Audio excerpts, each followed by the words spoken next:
Shalom, jumpa lagi dengan saya PDP Tanjohan dalam renungan hari ini, hari Minggu, tanggal 6 Desember 2020. Ya, sebelumnya saya mengucapkan selamat beribadah, selamat memuji Tuhan, menyembah Tuhan, memuliakan Tuhan, terlebih lagi mendengarkan suara hati Tuhan melalui firman kebenarannya yang disampaikan oleh hambanya.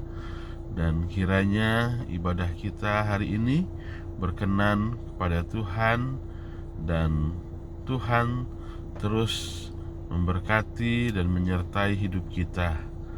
Ya, sebelum kita melangkah ke rumah Tuhan, saya akan membagikan renungan pada hari ini di bawah tema lutut. Ya, bacaan firman Tuhan terambil dari Yakobus 5 ayat 13 sampai dengan 18 yang berbunyi, "Kalau ada orang di antara kamu yang menderita, baiklah ia berdoa. Kalau ada seorang yang bergembira, baiklah ia menyanyi. Kalau ada orang di antara kamu yang sakit, baiklah ia memanggil para penatua jemaat supaya mereka mendoakan dia serta mengolesnya dengan minyak dalam nama Tuhan. Dan doa yang lahir dari iman akan menyelamatkan orang sakit itu, dan Tuhan akan membangunkan dia, dan jika ia telah berbuat dosa, maka dosanya itu akan diampuni. Karena itu hendaklah kamu saling mengaku dosamu dan saling mendoakan, supaya kamu sembuh. Doa orang benar, bila dengan yakin didoakan, sangat besar kuasanya." Elia adalah manusia biasa sama seperti kita, dan ia telah bersungguh-sungguh berdoa supaya hujan jangan turun, dan hujan pun tidak turun di bumi selama 3 tahun dan 6 bulan. Lalu ia berdoa pula, dan langit menurunkan hujan, dan bumi pun mengeluarkan buahnya.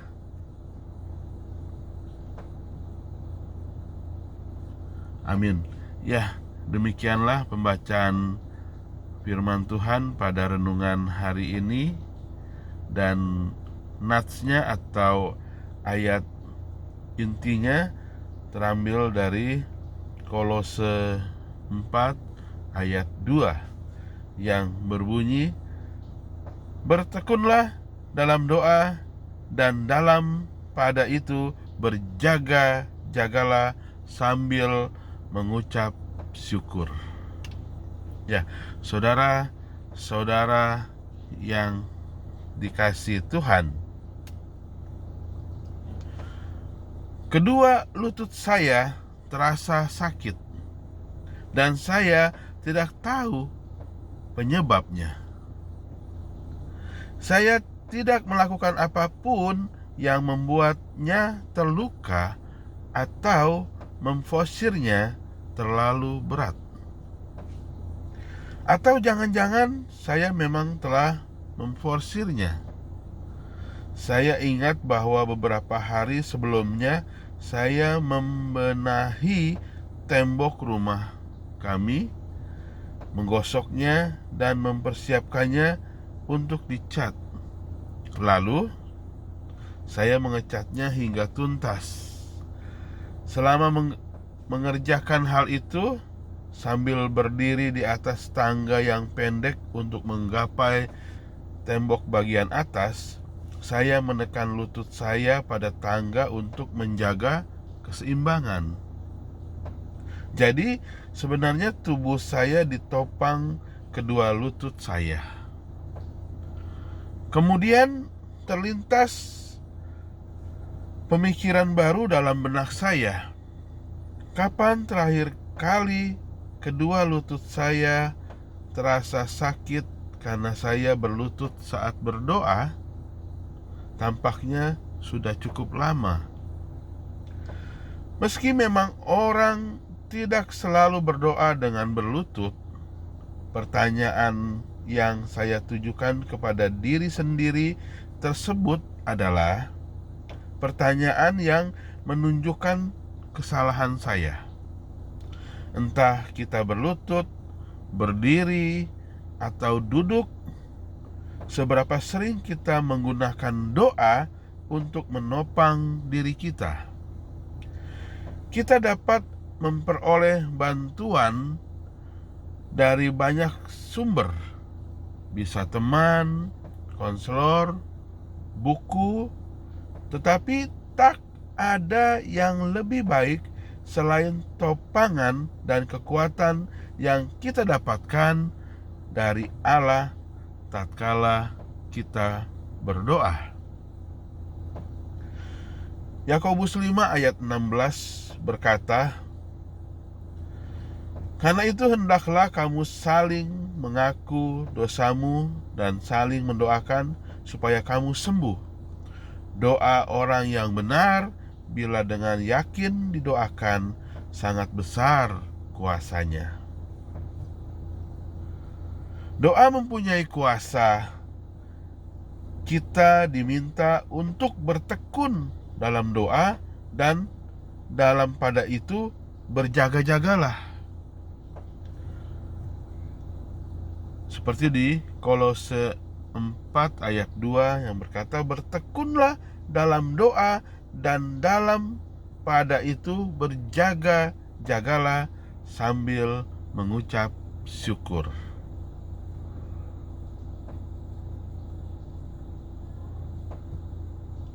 Bagaimana keadaan lutut kita saat ini? Apakah kita menopang doa kehidupan kita dengan doa kita?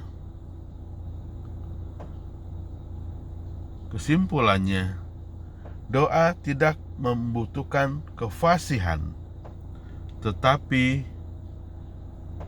kesungguhan. Ya, saudara-saudara yang terkasih, doa adalah kekuatan setiap orang percaya dan makanan rohani yang harus disiapkan ataupun kita konsumsi secara rutin. Karena tanpa doa, seperti ada yang terputus dalam kehidupan kita. Dan Tuhan sendiri selama di dalam dunia sebagai manusia, Dia menjadi contoh teladan yang baik, apalagi mengenai hal berdoa.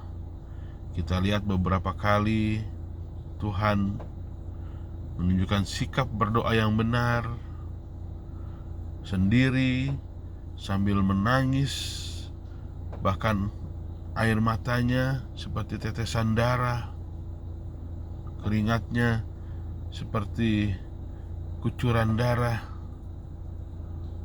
Itulah contoh. Bahkan Ia sendiri yang mengajarkan kita doa yang sempurna, yaitu doa Bapa kami. Oleh sebab itu, dengan doa kita yakin dan percaya akan ada perubahan besar dalam hidup kita, dalam kehidupan kita, juga dalam masyarakat kita, lingkungan kita, dan seluruh keadaan kita. Karena di dalam doa kita juga akan terus membangun hubungan kepada Yang Maha Kuasa. Dan dari sana kita juga akan memperoleh kekuatan, penghiburan, dan juga jalan keluar dari setiap pergumulan hidup kita. Oleh karena itu, berdoalah sungguh-sungguh, terlebih lagi hari ini sebelum kita masuk ke rumah Tuhan. Persiapkan hati kita, diri kita, jiwa raga kita. Melalui doa yang sungguh-sungguh kita mau menghadap Tuhan yang maha besar. Selamat beribadah, selamat memuliakan Tuhan, selamat memuji dan menyembah Tuhan. Terlebih lagi kita dikuatkan oleh firman kebenaran yang bersumber dari suara hati Tuhan melalui para hamba-Nya. Amin. Tuhan Yesus memberkati kita semua. Shalom.